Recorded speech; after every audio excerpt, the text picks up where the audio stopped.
Hi, Marco, our washers at washmart.com, your Houston pressure washer store. And we built a very awesome trailer that's going to be two 3,500 PSI, 8 gallon per minute, hot water R washers gear driven skids with a Kohler engine and an AR pump. We're going to have 2 hot boxes, basically what makes it the hot water unit, stainless steel from R Washers Incorporated.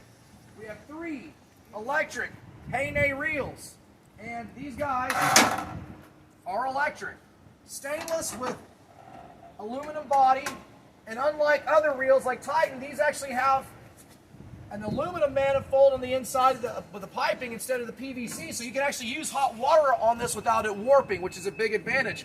We custom fabricated these aluminum brackets here to have these stood up high. We have our drainage here. We have a 325 gallon water tank.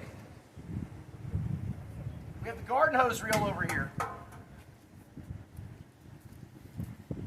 This is going to be space provided. We're going to end up putting another manual reel here. It just has not been manufactured yet. We have a 22 gallon gas tank that feeds both these power washers. It's entirely aluminum. Then we have a 49-inch Whisper Wash Pondo. This is going to be what we're going to show. Stay tuned.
Thanks for watching the video. Please subscribe to our YouTube channel, and thank you for shopping at Washmart.